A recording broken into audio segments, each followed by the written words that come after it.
Game on the line. Williams lofting one for a deuce. He caught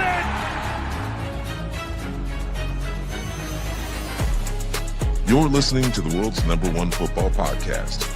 Now, here are your hosts, Ben Hansen, Matt Hartman, and Ryan Matthews.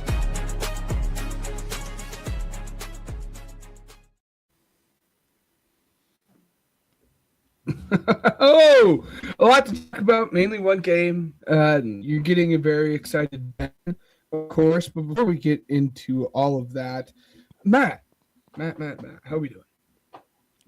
Ben, I am doing great. I think we capped off a great season of college football with a great game. I think that's all you can ask for. Maybe not for you, but for me as a neutral observer, I wanted to see someone give Indiana a test here down the stretch. I wanted to see Mendoza incomplete more passes than touchdowns, and I got it. I got, what was it? I think Indiana really had to scratch and claw and fight uphill to win that game, and so I think that's all you can ask for, and now we got portal drama too. So, I mean, what can you ask for in January of college football?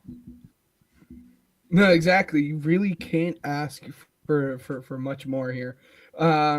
A very short show rundown really quickly. We'll get into the Indiana-Miami game.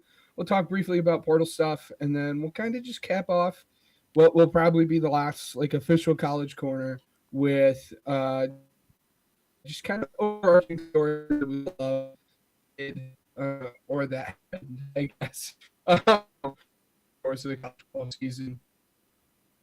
But I apologize ahead of time, guys. My Wi-Fi might be a little spotty here. That being said,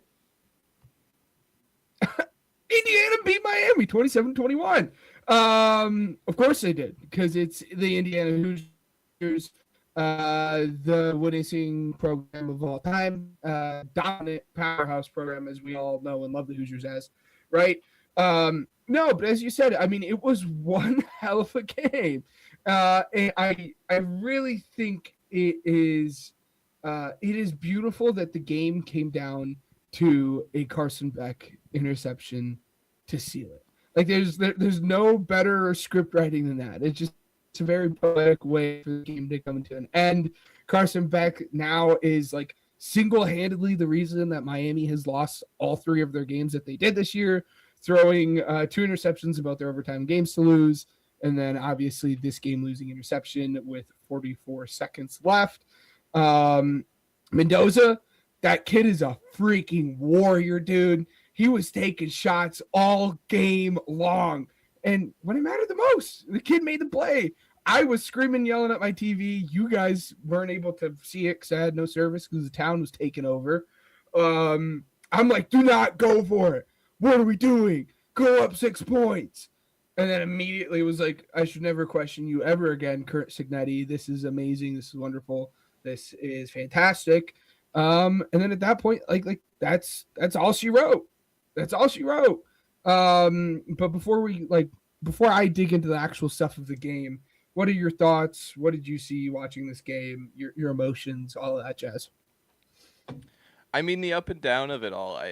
I said it as a joke, right before half when Miami missed that field goal. It's like, that's it. I don't see how Miami scores 10 points, let alone that's if Indiana doesn't score again. Indiana's getting the ball at a half. It felt like everything was pushing in the area of Miami kind of rolling over, as most teams have against Indiana throughout this. And hey, I know we make jokes about how, halftime adjustments, they aren't real or anything like that, and they probably aren't.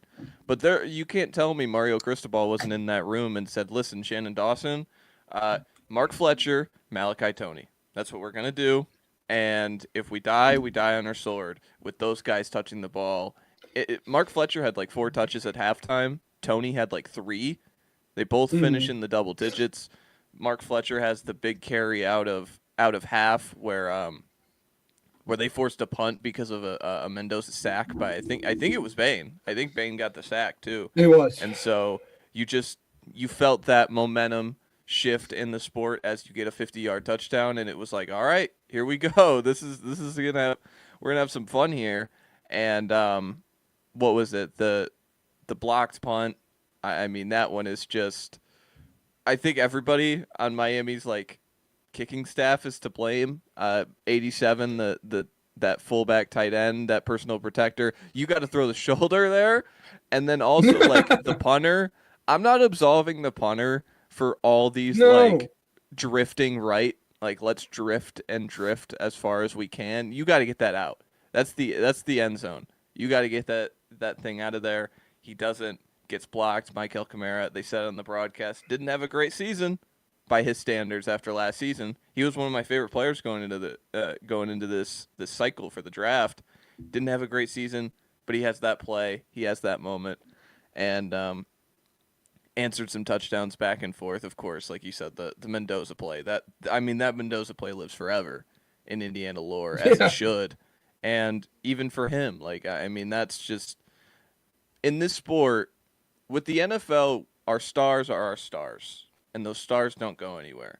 In college football, the stars kind of rotate, and so I always like to call them the main characters of the sport. I think we had two of our main characters in this game, in Malachi Tony and Fernando Mendoza, and Mendoza being able to have that moment, that's one of those main character moments that you just don't forget. We did the Heisman moment thing with him for how many months? Like, he doesn't have a Heisman moment. And then he has the Heisman moment against Penn State. Oh, it's against Penn State. And then the national championship has the moment of moments of anybody this season where that looks like an RPO that he just takes himself. That where it's like, if I see double, where I think the safety shifts his hips to that fade. I think the fade route is a one-on-one ball. If that's one-on-one, he throws that. But because the safety shifted his hips and took him, turns into a draw play. He's got to make like 2 or 3 guys miss, and then he leaps into the end zone. Just a tremendous play. I loved it. But I mean, what else can you ask for from that second half? I was on the edge of my seat. I didn't know who was going to win. Where this is the first time since the Tua game that I feel like I didn't know who was going to win in the second half of the game. Or even last year where, yeah, I know Notre Dame made it close against Ohio State. That game was never in doubt. That game never felt like it was ever in doubt. No. Maybe the LSU game because Clemson was up like 10-0, I think, in that game at one point, but still nobody was beating that wagon in Louisiana. But we got a good game. I think that's the biggest thing. And I think the right team won. No. Yes. Well, of course, I think that as well. No, I mean, it was much closer than what Indiana has seen, obviously, through the course of the playoffs. On the edge of my seat, I think it makes this victory much sweeter. Like, if this was a blowout, obviously you're happy, students still storm the streets, which I was so happy to be able to be a part of that. But it just makes it that much more sweeter that it was a close game. And, my fiance could attest to this. I had some very choice words for Carter Smith when he had the false start with like 2.5 minutes left in the game. And I was upset. I was screaming. I was yelling. And I'm like, you cannot make that mistake. If we lose this game, you better not ever show your face in Bloomington ever again. But now you're going to come back as national championships and you'll pay a meal for your, in your life ever again here in Bloomington. But no, again, it truly was an amazing game. This game really highlights, I think, the importance of the special teams. Again, we always say it's a 3-phase game, but that third phase often gets left out of that conversation because everyone wants to focus so much on what is your offense bringing you or what is your defense bringing you. But this game truly came down to special teams, right? Because if they were able to hit that field goal going into the half, well, then Carson Beck, it doesn't have to chuck the ball as far down the field as he was before, and you can go for a field goal, take it into overtime. And then the same thing with the punt block that you were talking about. Like, that immediately swung 7 points the opposite way towards IU, which is a crazy play in its own right. They were, again, IU was playing punt safe. I went back and watched the play. They only rushed 5 guys and still somehow managed to block that punt, which is still it's mind-boggling to me. You got past, obviously, the initial blocking, but then also that personal protector, as you said. But Again, IU shut them down the entire first half of the game. Then, as you said, they started incorporating Mark Fletcher more. They started incorporating Tony more. And that's when you really started seeing stuff pick up. That's when it started becoming close. And there for a moment, pretty much the entire third quarter, it felt like IU wasn't getting anything because that pass rush duo that we spent so much time talking about was just wreaking absolute havoc. The RPO game was not working. And some reason Mike Shanahan insisted on continuing to do it. But there was so many RPOs in this game. They were just like they took away the drop back part of their playbook for a good stretch of this. Yeah, it was one of the wildest things I've seen in a very long time. Because, like, yes, does IU run RPO? Yes. Are they an offensive, like, RPO heavy offense? Sure, but not to the extent in which we saw it in this game. And it was had me concerned. But again, when in doubt, it worked. And this is truly like one of the best turnarounds we have seen in sports, not necessarily football, not necessarily college or the NFL, but I mean, like 3 years ago, I remember being a student my sophomore year and getting like blown out by Rutgers. And, there was maybe a few thousand fans in the stadium. Mm-hmm. And now here we are, 2-3 years later, and most losing, school in the history of college football is now on top of the sport, which is something truly amazing. And then just one more thing, I guess, about this game that I think is important to talk about is just Charlie Becker. What this kid it's crazy. The first 6 or 7 weeks of the season, he was basically a nothing. He was a special teamer. Then Elijah Surratt gets hurt, and you start seeing him integrated into this offense more and more and more. And you saw in this game, in an offense that has 2 guys that will probably be a day 2 picks at the latest, you saw Becker be the go-to target when they needed it the most. He had 2 separate plays where you're just like, oh my gosh. So the importance of that kid in kind of this, Linsanity run that he went on through the final 5-6 games of the season has truly been something special and unique to witness. But man, again, I'm just so happy that I was able to be a part of this. It was the streets of Bloomington were flooded. I'm sure you can find videos pretty much anywhere on social media. It was great to be a part of that. I wasn't originally planning on celebrating with like people. I came home after like a 12-hour drive. I put on like an IU t-shirt and shorts, and I'm like, we're just going to watch this game. And immediately when they won, I ran up the stairs to my apartment out on the streets. And like, I was literally hugging random strangers, like jumping up and down people I've never met before. And it was awesome. And then 10 minutes go by, the adrenaline wears off. And I'm like, holy shit, I'm wearing a t-shirt and shorts in 5-degree weather. I should probably go back inside. But it was great. It was wonderful. And yeah, our sweetest boy, Fernando. Yeah, man. It's one of those stories that I think no matter who you are, it lives forever. It lives forever. And so to see it happen, I think it's surreal because like, oh, Indiana football. But then at the same time, it's not surreal because I think this is possible with the way the sport is turned. Like, you can find a team. Like, you can go and find a team and then, like, connect the dots, too. And that's the thing with this, too, is because neither you or I had Indiana in the playoffs before, like, the season. We didn't have them, like... No. I'm not saying I should have seen 16-0 coming, but, like, you think about all those players that were impactful last year, they all came back. Like, yeah, Surratt doesn't have a good game in this game, but, I mean, that's an NFL player. Pons is an NFL player. Kamara came back. Aiden Fisher was healthy this year. And then you get Mendoza, who Listen, and Mendoza turns it up to an 11. Like it takes going from Curtis Rourke, who is a MAC quarterback with an ACL tear, to Mendoza, who is a number 1 overall pick, and we can discuss the legitimacy of how of his number 1 pick status, but he is what he is. Like he is an NFL player and he's a first round player, and he took that, and he's the Heisman, and he took him to another level. And then your point to Becker, like. Becker during the Penn State game, I was like, this is the best receiver on their team.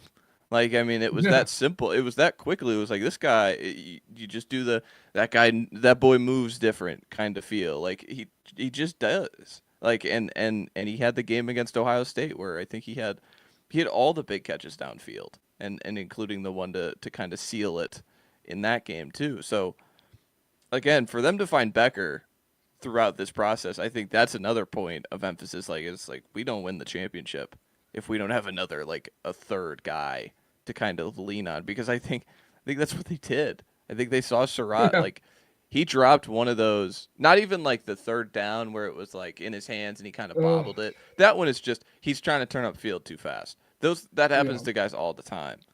But the one where he dropped the back shoulder, and it was tight coverage. Like OJ Frederic, shout out him. He really went at Surratt in this game. He went at any receiver he was on in this one, but specifically Surratt, he made it difficult, and they pivoted. They said, "Listen, these one-on-one balls, they're going to Becker now, kid." And he made every single one. He made the one along the sideline happen. He made the one happen, I think, on the 4th and 5 touchdown drive, where he's got to work back through the ball. I think was it on a 4th down or something like that? Like he's got to work back to that ball. But yeah, it's pretty surreal to have that happen. And then you mentioned Becker, how this game can't be forgotten without Charlie Becker. This game cannot be forgotten without D'Angelo Pons. That guy was everywhere for 3 hours. Every time there was a play needed. And again, like, he doesn't have the loud pick six on the first play of the game like he did against Oregon, but he played just as good tonight or last night, just because of the way that he was just able to challenge everything on the field. It felt like every TFL, it felt like every, here comes the nickel slamming down, like, it's where he is, and he just finds it. And then, like, even in the secondary, it's just, there was one specific play where he lays into the tight end, clean shoulder, he launches, blah. And that the first instinct to go to the ref analysis on a play like that is to say, like, is that targeting? Like, that's where we have a problem with this, with the way that's officiated, because that's as clean as it gets. He led with the shoulder, he hit him in the shoulder. And we're asking ourselves, well, he launched. Oh, it's close. Like, if he would have hit him in the head, it would have been targeting. And it's like, that's not what that is. That's never targeting. That's a 5'8", 175-pound corner trying to make a tight end feel him, and he did. So it's like, that's just the way the sport goes. But yeah, I had an electric time watching this game, and I had no rooting interest. I had none at all, because my Miami 75-1 bet, I was able to hedge on IU last week before the Oregon game. So I was sitting pretty with this one, but still, it was just happy we got a good game. I'll continue to say that. I'm just happy we got a really good game. Yeah, absolutely. Well, and to your point too about like DBs and targeting and whatnot, I will say again, it ends up not mattering because IU wins. I wonder how different this game would have been if Xavier Lucas played the entire game, because the entire first half of the game was just easy outlet passes, a 5-yard out, bang, a 6-yard curl, bang, because they were giving these wide receivers so much space that they could literally just take it whenever they wanted, and it changed so much in the second half when he actually ended up playing this game. Again, it doesn't matter. I'm happy IU wins, but it just, it's one of those things. It's a good thought. It's one of those things. Yeah. But really quickly, and again, we'll get into scouting stuff. If you guys are into scouting, make sure you guys stay tuned throughout everything. Matt, I think there's an easy comparison for D'Angelo Pons and his NFL archetype. I think his is just it's bread and butter. I think it's Mikey Sanders still. I think it's easy. Second round guy, shorter, not scared to break on the ball, not scared to,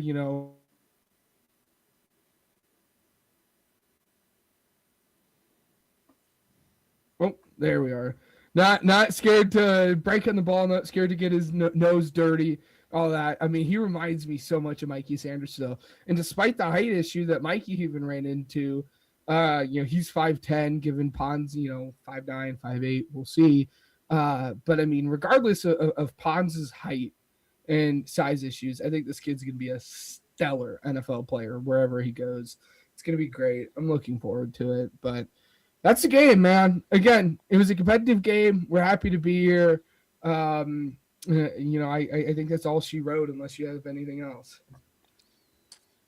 I mean, we got to talk about that last play.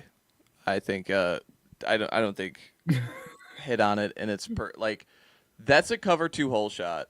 I use Neil, and like that for Beck. That was it was poetic in a sense of not like I'm rooting against Carson Beck and I want him to throw that. He just didn't have the arm, and that's like I feel like that's been the thing with him all season is that like he's kind of ducked those plays over 20 yards, and I think it is a miracle that like they did get here without being like this explosive offense for Miami, and like they were kind of explosive against Ole Miss, and that's also part because there was a complete bust in coverage. But for this team to be here, and like that was just a poetic end. And then you talk about Jamari Sharp, like learning about his story, that similar to Fernando, he lives close to Miami. He wanted to go to Miami. He always wanted to go to Miami, and he doesn't. He goes to IU.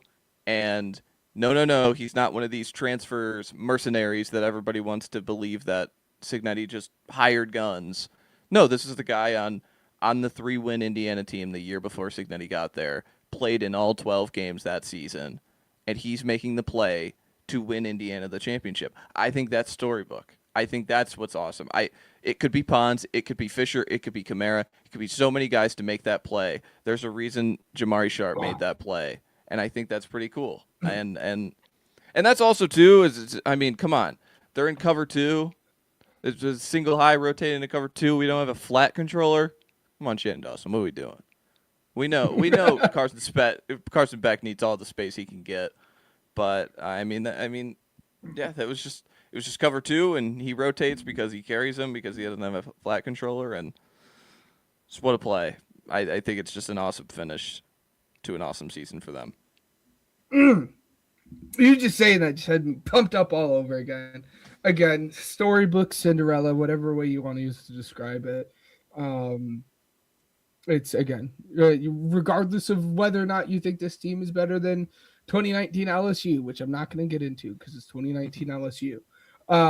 Regardless of how good you think this team stacks up to all of these powerhouse teams over the course of the last 10, 15 years, this is a storybook team. This is the Cinderella team. This is truly the team that gives hope to literally everyone else because it is so different than what we have seen throughout all of college football and the history of the sport. And I think that's what makes it so incredibly special. So, but yeah, Hoosiers, your national champions. We'll see how Miami bounces back. We'll see if they are able to find a quarterback. There's a big one here that is probably going to officially hit the portal, which I think will be the perfect time to swing into the portal talk here. Darian Mensah kind of enters the transfer portal, officially enters the transfer portal. Duke is trying to now sue him over the fact. I have to imagine that it's Miami, right? They're the only big team left that still needs a quarterback, and this is kind of Miami's MO over the last 2 years in terms of instead of developing a guy, we're just going to take a guy that's already developed and give him that much money. But your thoughts on the whole situation for that? Yeah, it's interesting because when he signed and how we have the Damon Williams thing is he re-signed, blah, blah, blah. Where Mensah signed a deal last year. So I just wonder how He signed a 2-year, so I wonder how that affects this relationship. Obviously, Duke is going to sue to try and figure that. I don't know how they win.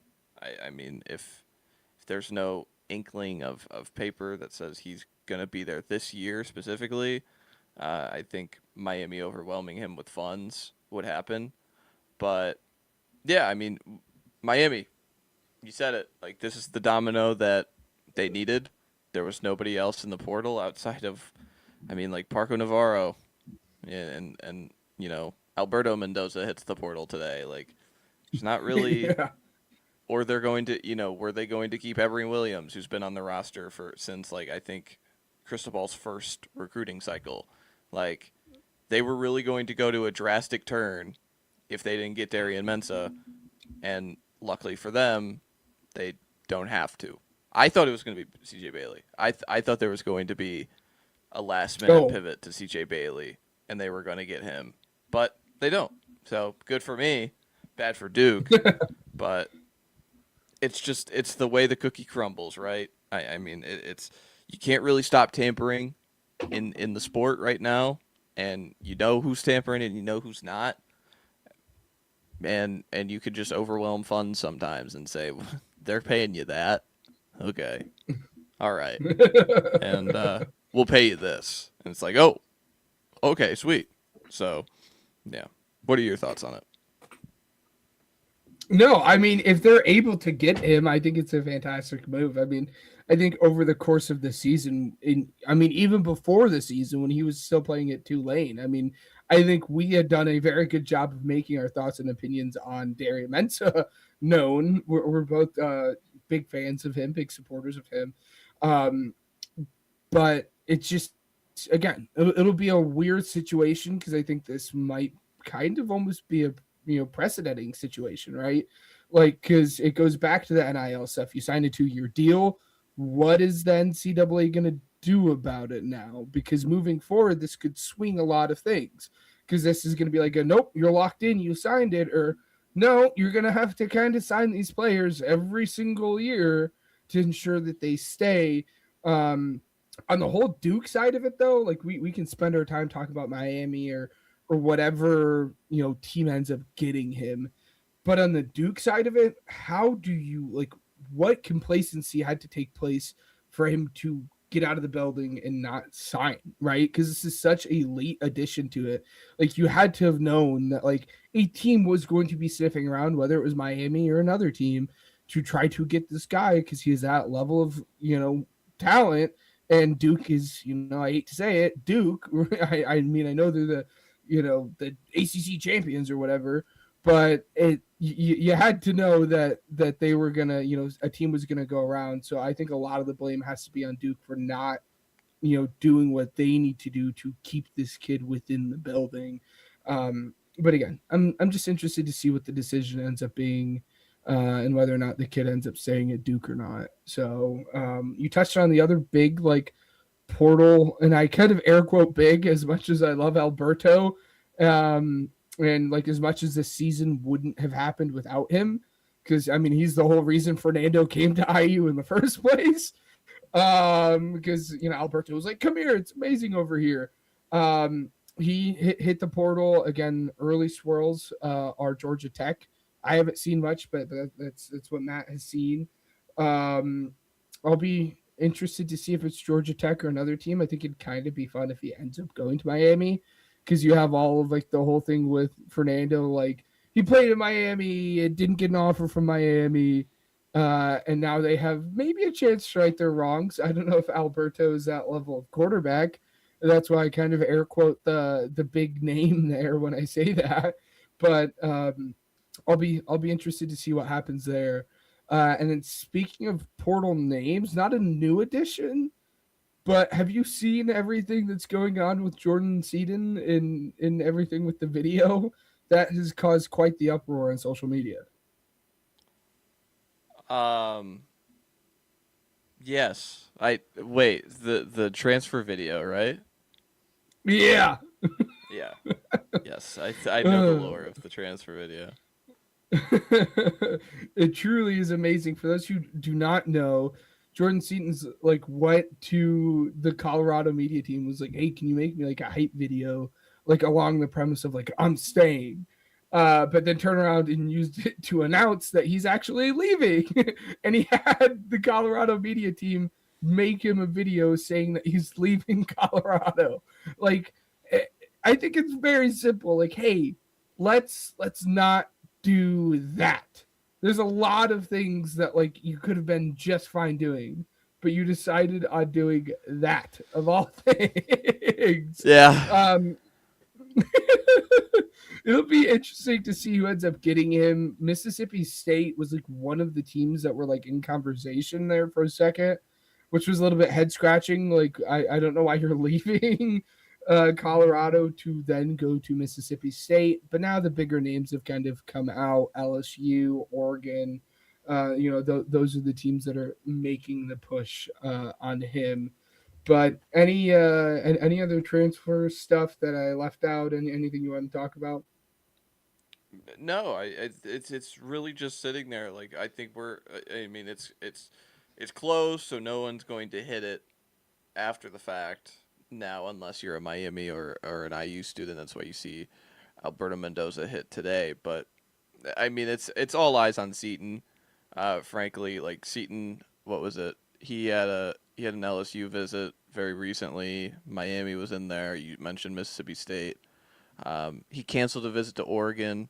Doesn't take Oregon out of the running is what the phrase was. So, I mean, he's still leveraging Oregon to get funds. But I think it's going to be LSU. I think there is a real – I think there's some some spending habits that are going to be talked about with Lane Kiffin's LSU after the season because, man, they're going all out. And why shouldn't they? If you believe in the coach to win a championship and you just saw, Indiana won the championship. Like, we could do that. Like, obviously, you're going to spend a crap ton to get a squad close enough to it. But, yeah, I mean, to go out and get Levitt and then double down and get Hudson Longstreet, a 5-star redshirt freshman from this past season from USC, like, that's doubling down because, like, Levitt, I feel like Levitt's appeal is that he's not going to be an NFL guy, so you'll get 2 years out of him, in my opinion. So, yeah. But they go out and get another one. So, I guess, again, you're hedging all your bets. I get it. But, yeah, I think it's – with the portal right now, I think it's just kind of looking at what your team – and I think we all need to focus on there's no spring portal this year, guys. Wonder how that goes. There's going to be somebody at a major school. I don't know what school. Don't quote me on it. Don't quote me on the player. There's going to be a top 100 transfer who is sitting in spring saying, "Wait, I'm not a starter. Wait a minute. Like I'm not going to play. I don't have a red shirt this year." Like Mekhi Hughes was a big deal when he went to Oregon. He played in like 2 games. That was a team that was drowning for running back depth. And they were like, no, we'll go with Dahir Hill and Jordan Davison, 2 true freshmen over you. Like, that's going to happen. There's going to be some players where it's like we're hitting spring and these coaches already know, like, this player can't play. And that's going to be a problem because there's no longer a spring portal to kind of figure that out. And again, it takes away the Nico saga of last year. The Nico saga happened in the spring, and he leveraged Tennessee for money, but also we got the David Bailey news in the spring portal because of what happened with Stanford's former coach and all that went behind the scenes there. So he hit the portal, and Texas Tech gets a top 10 pick, like gets a top 10 player in the NFL draft just right out of the spring portal, and so that's not going to be there anymore. And I think I like it in my mind. And I think coaches like it in their mind. I don't know why we can't wait for the portal to happen in like the spring. I don't understand why. If we're doing one portal, I don't get why we're not doing it later. That's just my biggest thing. And maybe it's spring practices. I want to see a roster by March 1st. Totally fair. But I just think it's going to ruffle, like, someone's still going to be able to someone's still going to, like, get out of whatever they have in March if they try to. Like it's so interested to see how Yeah. this first season plays out with no double portal. Yeah, no, absolutely. I mean, I think that's going to be the big thing. I don't know if they'll ever bring back the portal. I'm wondering if they push it back to the end of the national championship, right? Like the week preceding. So, like starting today, the portal opens for 2 weeks, or starting next Monday, the portal opens for 2 weeks, or whatever it is. Because I mean, it also does put those teams that are playing, like in the college football playoffs at an extreme disadvantage because your focus now is on like, can we win the national championship compared to can we fill out the roster? And it ends up not It's mattering. tough. I mean, IU Yeah. puts together one of the best transfer portal class, a top 10 transfer portal class Ole in the Miss did country. fine. I'll just say that. Ole Miss had a crazy coaching change. They're number 2 in the portal. They have 26 commits, and they did lose some major names. Prince Will Umamielen is another like name that's really massive in the portal right now. I didn't mention him because it seems like a foregone conclusion. He'll go to LSU if they don't land Seton, if they have all the funds together. But I need more data. I need more data on the 12-team playoff to make that assumption yet. Because like you said, IU crushed the portal. IU went out and they identified their guys, and they got them quickly. Like, you think about the Kansas Yeah. State rusher. You think about Hoover. Nick Marsh was a pretty quick commit. Like, Texas, I had to wait on, the Cam Coleman. Like, Raleek Brown was the earliest major name, but, like, they had to wait on Biles. They had to wait on Coleman. Like, so I think it's all about the identification of your players and just going out and kind of snatching them. So, but I need more data on the, they're at a disadvantage yet. Because I don't know. I really don't. Yeah. I mean, again, only time will tell. Again, first year without that spring portal. So, I mean, we will see how everything plays out here, right? So, I guess that's all for portal news. That'll probably be the last of portal news unless, like, something crazy happens. Something drastic would have to happen to talk about the portal again without, like, doing, like, a holistic kind of portal conversation. Yes, exactly. So that's probably the last of it, I would imagine, of the season. We'll be right here next year. So make sure you guys, tune in 350 days from now when the portal opens back up. So, and now we'll kind of just move on to what we want to call maybe the recap or the through lines or the storylines of the 25-26 college football season. There was a whole lot of them. I don't think there's necessarily a plan for this in terms of like I go, you go. It's just a matter of just kind of yapping at this point. Aside from IU, which we've covered greatly at this point, I'm wondering if you agree with me. I think probably the biggest storyline or news or event that had happened this year probably had to have been the Ole Miss Lane Kiffin LSU saga of it all. With him like saying like I need to go to an SEC team that can actually win, and then Ole Miss proceeds to get to the semifinals and played a very tight game and very well could have played in this game. But then you can spend all your time talking about the Lane Kiffin of it all, which you absolutely should, because that was a wild story. But you can't tell the 25-26 season without talking about Trinidad Chambliss. And as much as we want to talk about kind of the Cinderella story that is IU, we have to talk about the Cinderella story that is Chambliss, because this D2 kid from Ferris State transfers into Ole Miss. No one expects anything to happen, anything to come from it, because Austin Simmons is already your starting quarterback. And then come week 5, week 6, Austin Simmons gets hurt. And again, this kid that basically no one has heard of unless you watch D2 football comes in and lights the college football world on fire. and becomes the top 5 quarterback in the entire sport, and probably would have won the Heisman if he played the entire season. And that was probably my favorite non-IU story of the season, is this Ole Miss team. I think that's a really worthy one. I think there just what he was able to do, specifically, I think in that Georgia game, I think just took it to a whole nother level of what we believed is possible for him. Where I think it was always like, hey, he's a fun college quarterback. Like the Oklahoma game was fun and all these things. And it's like, oh, you'll never like. And I feel like I was on. Even if I was anti-Lane Kiffin at the time, I understood his premise. Like, I don't think you can win at Ole Miss. I don't think this is a good enough team to win this year.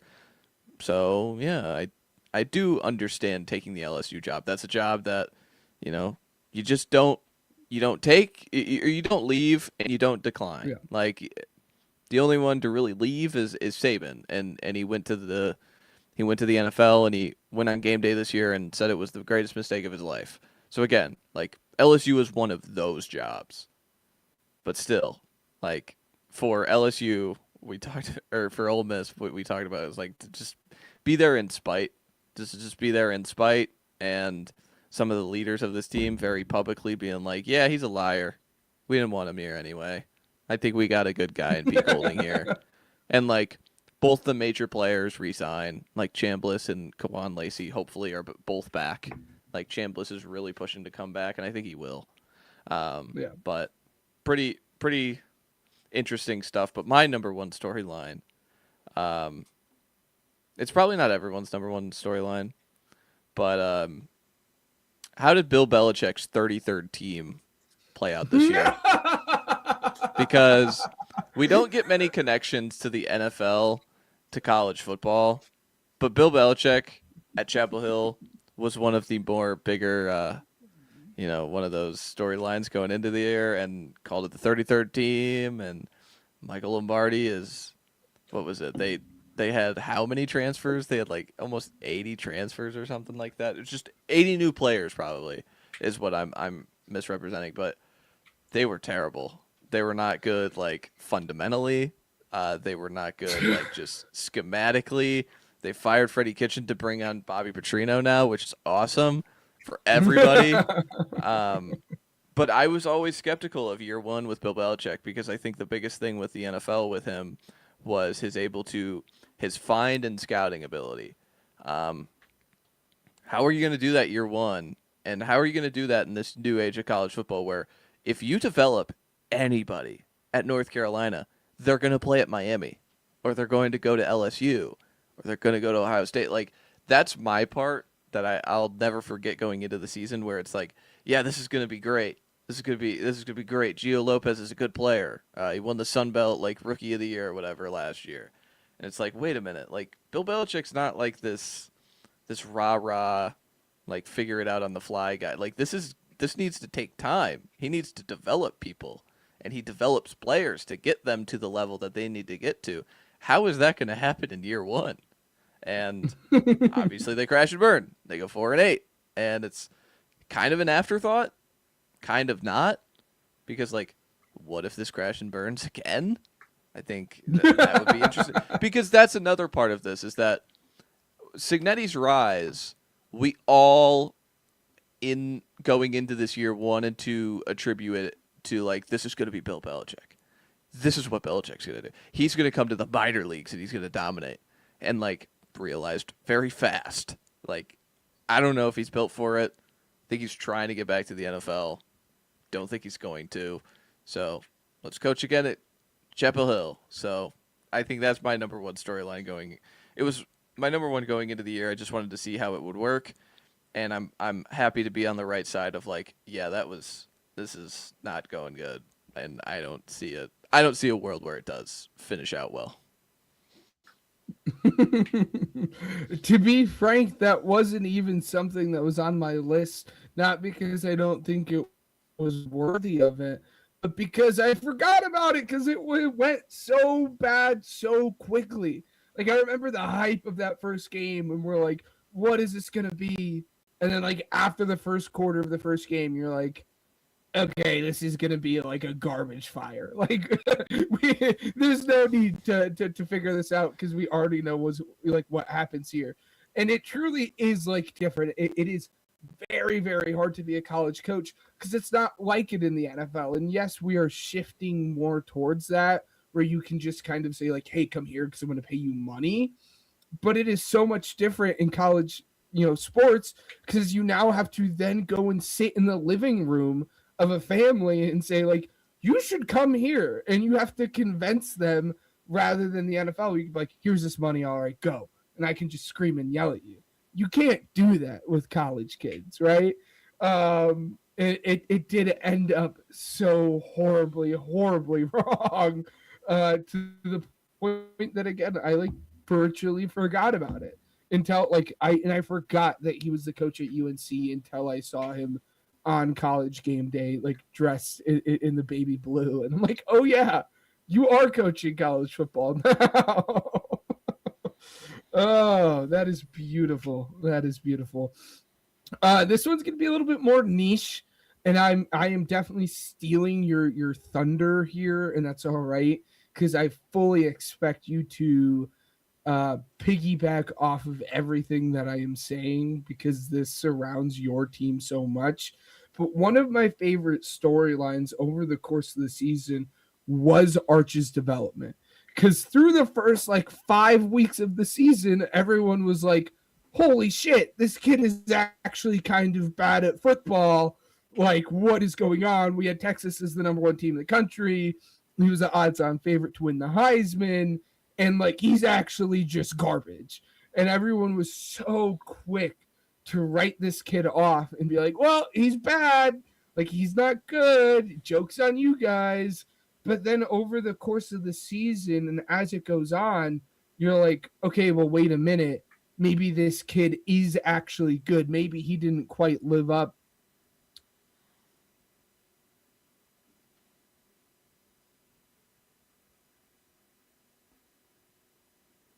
Maybe he didn't quite live up to the expectation that we had for him going into the season. But now he is actually a solid, good, and like college quarterback. And people got to the point that they're talking if he comes out to the draft this year, which he obviously isn't, maybe his QB 1, 2 at the worst at this point. And that is the turnaround that this kid has had after the national media spent the first 5 weeks of the season dragging this kid through the mud. And it was a fun storyline to follow to see this kid develop because it is one of those screw you national media stories.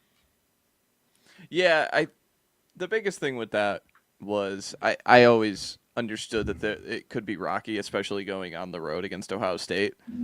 But it got to that Florida game where looking back at the Florida game, it's he was drowning with that offensive line in that game specifically. But in the moment watching that game, it's oh my God, he just doesn't see it. He doesn't see like a Manning. Oh man, this is how it is. But the moment, I think it was the week after. It was the game after. I know it was the game after. I don't know if it was I think they came off a bye. Can't remember. But when they played Oklahoma, and they played that front of Oklahoma, and he didn't drown in that game, that was when I was like, okay, all right, I'm just going to keep an eye on this. I still have belief. And the Kentucky game happens soon after, but yeah, in that moment against Oklahoma, it was all right, this guy, he is a riser of a player, and I have hope that this can figure out. Maybe he's not the best player in the sport, but there is a world where this levels out. And then over the course of the finish of the year, I think there was a stretch where the last 3 games of his season is against Arkansas. Yes, I get Arkansas sucks, but it's still cool to see 50 points put on a team after the start of the season. Has the A&M game, yeah. And then they beat Michigan, where all 3 of those games, I thought he was special. I thought it was okay, that is what you signed on for. With Arch Manning, he looked like a difference maker, and so I'm really interested to see how this goes because you don't push the chips into 2026 and 2027 without the hope and belief that Arch Manning is, without a doubt, the best player, like the best player in the sport going into next year. Like, I think that is on the table for it to happen. And I think you don't make all these decisions, you don't put all these funds if you don't believe that. So, yeah, I'm pumped. Everybody's playing for second next year. Just all that's to be decided is what's the format A of what Texas is going to have to win. Are they going to have to win against 15 other teams or only 11? And what's the path, from the number 1 seed on? Like, that's the question. That's the only question everybody's asking. So I'm pumped. My next story, I think it has to be Penn State. I think there's other stories I want to talk about. Yeah. And we'll do one more each. I think that'll be good. Okay. But Penn State. Penn State going into the year having national championship expectation. When you have that drastic E word, they had set it up specifically. What is it? Buffalo, Villanova, and one more other like non-con, easy non-con game. They did this on purpose to really just corner this Big Ten schedule, and we'll go 10-2 at worst, and we'll be in the dance, and we have the team to do it. And we face Oregon in the whiteout, and we drown. And from that point on, and also like the Jim Knowles thing, like they plucked Jim Knowles from Ohio State. That was another big like, haha, like that was a big James Franklin win. Like I got him, I got the guy, like that just won the national championship on the defensive end. Like we're gonna max out now, and all these things lining up for Penn State to go on this epic run, and their coach is fired in October. Like that's unforeseen stuff, and like Penn State lost to Northwestern. You can do all the UCLA thing. Is like UCLA was a worse team. I get that. But Penn State lost to Northwestern. That is the one that is always going to stick out in my mind. And that game where it was like the booing, Allers carted off. We know nothing about it. He's going to the podium. Just, you sit there and it's like, is that it? Like, that might be it. That might be all she wrote. And they acted incredibly fast. Like it was Sunday during the football or during the NFL games that it was like, yep, he's out. Within 24 hours, gone. We're not doing this. And I think what's also fun is like we both disagreed on it. Where it's like you were like, well, it's because like they can't win the national championship. And it's like, for me, I'm like, well, if they were in the Final Four again, he's not getting fired. It's the fact that like we have a stretch of the whiteout game against Oregon, the UCLA game, and then Northwestern. You just can't come back from that at all. And I think what's great is both of us were right. Because like it also came out where it was like, yeah, this is because we can't win the national. We can't go all the way with James Franklin. That is why it was easy to make that call. And oh yeah, by the way, you can't lose to Northwestern at Penn State. So it's like this surreal like coming of Jesus moment that where like everybody is coming back for this year and this year only, and that quickly it's just underwater. Like Texas was underwater in September and the Florida game, but there was still like this belief that it was like, oh, it's still only 2 losses. Everything's in front of them. Penn State, from the moment that Northwestern game ended and Aller was out, it was over. It was over. And shout out Terry Smith, because that was a fun story to follow, where he's like the remaining link of the Joe Pa era. And I know the Joe Pa era has its own clouds because of, the scandal and things like that. But Terry Smith specifically, like, for him to get a shot at this and for the players to really like campaign for him, I think that was a pretty cool moment, because I didn't know much about Terry Smith, if anything. I know he is Penn State, but I didn't really like I know it's funny, but the Pinstripe Bowl like interview with him always sticks out in my mind, and I'll never forget it, where it's just like how much he was just like, football has given me so much in my life, and no program more than Penn State. And it's just cool to think about. But Yeah, I don't think this conversation can go on without talking about the Penn State season. No, absolutely. That Penn State season, yeah, it sure was a rough one, and I mean, not quite to the extent of Penn State. And then I'll make this point and then kind of get to my final storyline of it all, I guess. Not quite to the same extent, but like the Clemson downfall has to also be like spoken within the same vein. Again, not quite because they still have Dabo there and everything. But like going into the season, people were like, Clemson might be like the team to beat because all of this NFL talent they have, especially along like the defensive side of the football. And then week one happens against LSU where you saw the struggles, but you're like, well, at the time we're like, it's against LSU. LSU is a team in their own right that might be trying to compete for the national championship. And then immediately after that, the Troy game happened. And yes, they ended up beating Troy by 11 points, but the halftime of that game was 16-3 in favor of Troy. And you're like, uh-oh, this might get a little hairy. And then again, that's all she wrote at that point because then Syracuse happened and we're like, okay, this was bad. So, in the same vein that you talk about Penn State, I think Clemson belongs in there.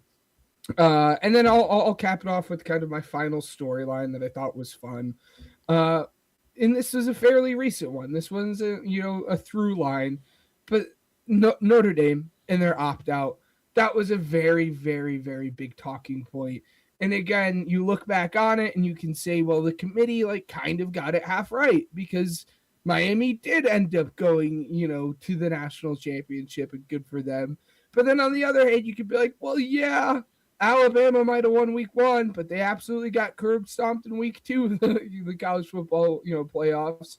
And all of that. I mean, fans were in uproar when this happened, as they rightfully should. And this might have, again, lasting effects over the next 40 years when talking about the college football playoffs and everything. But for them to not make it and then turn around and be like, we're not playing any bowl games at all, actually. Screw you. The Pop-Tart Bowl can suck it, which how dare you? How dare you rob us of the Pop-Tart Bowl? No team is greater than the Pop-Tart Bowl, let me say that. But I truly, truly mean that. But I mean, people were just up in arms when that happened, especially for those seniors and everything. But yeah, that was just a big piece, especially to kind of wrap out the regular season. So this is going to be a way for me to get sneak in another take, but like my third one was piggybacking off of this. So I'll just use it and say this is your take too. But like the committee, the committee making the decision to put Miami over Notre Dame, I think is one of the storylines of the season because of what you said. How both of those teams go in opposite directions. How Miami didn't really beat anyone down the stretch that was different from Notre Dame. They both beat Pitt. They both like had some wins against ACC foes, but neither one of them had like this separating win. But Miami, inches closer, and they finally get to do the head-to-head thing. Like everybody's asking, why are we not honoring the head-to-head? And head-to-head is not honored until the week that they don't play. So like for Notre Dame fans, I get it. If my team didn't play and your team didn't play, and my team's been better than your team this entire time, but now we're not. Now we're not better than you because BYU lost by a lot. And, oh, by the way, Alabama didn't drop in the rankings, but in the SEC title game, but that's different. That's its own little subplot. But just seeing the way that Miami and Notre Dame both went in opposite directions. You took the Notre Dame side, the opt-out, screw the Pop-Tart Bowl. We're not giving ESPN any of our revenue. We're not giving them any of our ratings, which is fair for them. But it does suck for the players. It does suck for the fans. It does suck for... you don't have to, like, if you're a Notre Dame fan, you don't have to act like they're doing the upstanding thing and I support them. Like, you could be bummed that Notre Dame didn't play a 13th game. That's okay. Like, that's like, I saw a lot of, like, blind Notre Dame, like, fan where it's like, they're doing the right thing. Like, good for them. And it's like, I mean, like, the ACC game, like, Fox hosts the Holiday Bowl. Fox hosts, and that's an ACC game. So, like, you could have gotten a national audience on one of the last days of the year on Fox. So you can't really blame the ESPN thing to me. I'm sorry. And then the Miami side. Miami goes on this wondrous run that gives everybody hope now. It gives us the hope and possibility and expectation, in my opinion. This is going to expand even more. We're going to put even more teams in because of Miami and what Miami is able to accomplish. And, yeah, I mean, them being able to go into A&M and then go in and beat Ohio State coming off that, that Indiana loss and then beating Ole Miss. Like, I think it's awesome to see Miami and then give Indiana the one true challenge they had pretty much all season outside of maybe the Ohio State game and some, moments along the way against Iowa, Penn State, but just in that run specifically. So Miami to get there, to just see those two teams have this like entire November debating each other. We make this drastic decision. No, we're going to put Miami in. And Miami proves them right. And Notre Dame, they didn't play, so I can't say they proved us wrong, but their semantics and their decision kind of, it just leaves a bad taste in the mouth of Notre Dame's season after starting 0-2 and having this 10-0, finish to the year against nobody, like against like no real major competition outside of USC. I understand that, but still, winning 10 games in a row is hard to do. Ask the ACC. Like, again, like the ACC had a 5-loss winner this year. So, the final one, I think this is pretty obvious, but it still needs to be, like, it is still a talking point. The Big Ten passed the SEC. The Big Ten, there is this finally, like, this changing of the guard that the Big Ten is the conference. And to have the last 3 national champions, 2 of them be undefeated. I saw a funny tweet where it was like, the last 3 national champions in the Big Ten, and it's 2 undefeated seasons, 2 Big Ten title games, and it's like Ohio State didn't win the Big Ten or the undefeated season. So it's just a way to kind of knock Ohio State a little bit there, but still, for to be Michigan, Ohio State, Indiana, but like it was supposed to be Penn State, but they get there regardless. The Big Ten having this run where, again, like for so many years, like when Michigan won, it was like when that was a take, when it was like, oh, the Big Ten is like back, the Big Ten might be the conference, to look at, and it's like we're getting Oregon, we're getting Washington, USC, and it's like, I need more data. I need a little more time, guys. Like the Michigan thing, like Harbaugh's leaving. This is just a wondrous team. Like, great job, but like we're fine. And then the SEC only has 1 representative in the Final Four last year. Texas, who was a brand new member. Okay, interesting. And then Ohio State wins the national championship against Notre Dame. So there's no representation of the SEC again. And then this year, the SEC has 1 representative in the Final Four. Ole Miss without a coach? Like, that's not Alabama. That's not Georgia. That's not even Texas, who was the number 1 team in the country going into the year. That's surprising.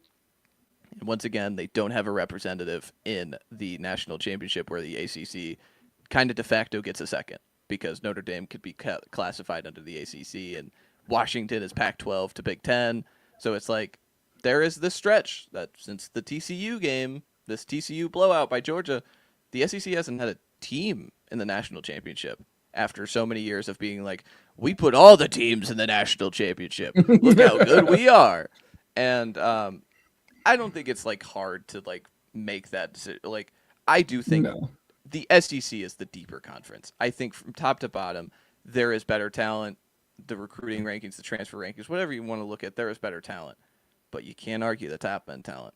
You can't argue who the better teams are in the country and where they reside, and it's in the Big Ten. And so I think that is for the first time in 2 decades. Since the Florida-Ohio State game is what I'll mark, the SEC is second, and how are they going to respond? Like again, like I don't think anyone's going to admit it, but it is the truth. And shout out the Big Ten for getting a 3rd national champion in 3 years. Yeah. Well, I mean, we'll see. Looking into like taking like a snapshot into 26, 27. it seems like it'll kind of jump back on over to the SEC with LSU and Texas. Lord knows, maybe OSU is able to get it done this year. Only time will tell. But truly, my favorite part about all of that is it's just like a one last middle finger to Diego Pavia. Like, I love that. For those who don't remember, like, going into the year, he was like, "Oh, the SEC is where people come to actually compete." Is He's it like, though? Is it? He was like, second in the Heisman. Is it? I like, get your point. It's only you only have to put up 7 points against Iowa to beat them, and proceeds to lose to Iowa in a bowl game. It was the best Gronowski game of the year. Oh my god! I'll never forget it. Oh, I'm sure you were on cloud nine as a Gronowski guy. But no, I mean, yeah, the tides have shifted, and this has been an argument. Obviously, Big Ten fans have, me being one of them, have argued like, no, like the Big Ten belongs in the same conversation as the SEC. But it was really hard to justify that. And now, again, going 3 years back to back to back of it being a Big Ten team and a different Big Ten team. It's not like OSU winning it all over the last 3 years or something. It is a different Big Ten team all 3 years. Again, I think it kind of cements a little bit of your point. And yeah, I mean, as you said, we'll see how they rebound in 2026. So all that being said, again, this was the last the last official college corner of the year, of the 25-26 year. We will be right back at it again in 220 days from now, or whatever it ends up being. But we'll be right back at it for you guys. The college talk is not over, because now we really get to meet the college butting heads with the NFL. Make sure you guys stay tuned for scouting. Already have, I'm sure we've already previewed a lot of stuff. Like, I mean, one of the things in this game was like Ruben Bain, and I'm like, okay, like, this dude's an NFL draft prospect. Like, who cares if he has sub 31-inch arms? But again, getting a little deep into the weeds here on that. But thank you guys for all the support that you guys have shown throughout the season. Me and Matt, and our third co-host who does the NFL show with us, Ryan, really appreciate all the support that you guys have shown over the course of the season. And just know we are not going anywhere. We'll be put out scouting stuff. But any final words for college football before we wrap it up for 200 days? I'm glad we looked back. I'm glad we did that storyline thing, because it's fun to holistically think about the season as a whole, because every season is its own living, breathing thing, and no season is any different. Again, if you're upset we didn't talk about Indiana, like, Indiana won the title. Like, that's the obvious story of the season. But, yeah. I think the national champion is always the obvious story of the season, so didn't really cover it too hard. But yeah, I think it's awesome to be in the scouting phase, but it's a bummer to have college football gone. But we get to spend all of spring and all of summer just as every time the month turns, it's just the month closer to Texas Longhorn football. And this year we have to wait an extra week because the season starts, what is it? Like, week 0 is like the 29th this year or something like that. And week 1 is the 5th. Yeah. Like, it's crazy. The national champion is going to be played in Vegas on like the 25th this year. Think about that. Like, or next year. Like, oh my, like that. If you thought calendar discourse was off the rocker this year, get ready. Just hold on, everybody. Everybody's going to be talking about how awful the calendar is, but no one's ever going to have a solution other than we got to start the season earlier. Like, that's everybody. Don't get me started, but I'm getting myself started. But overall, just a great season. I'm happy to spend it with you, buddy. Again, hope we do this forever and ever and ever until we're old and gray. That's how you want to do anything. Do it with with the people you love until you're old and gray, right? So, but no, this was great. All right, Fernando Mendoza. Um, yes, no, again, I echo You see him everything. curse, dude? Doing quick math. What the heck? I know. Oh my gosh. He was like, finally, after all the media training, I can finally let the floodgates open. I'm like, yes, thank you very much. Doing the quick math. No, with no, Miami you can't. playing, You can't. You're gonna do NFL draft interviews. Like that was like me. I was the interceptor. I know. I was like, no, you can't open the floodgates now. No. Well, there's not many interviews I think that kid will have to do. Doing the quick math with Miami playing at Hard Rock, as you said, 2026 will be in Vegas. So book it now, UNLV. Make sure you guys get the futures locked and loaded on UNLV. Tan Mullen back. Yes. But yeah, that's all she wrote for us. Thank you guys for again the support, and thank you for our sponsors, Regional Radio Sports, Spotify for podcasters, and Uppercuts Grooming. And we will see you guys next year.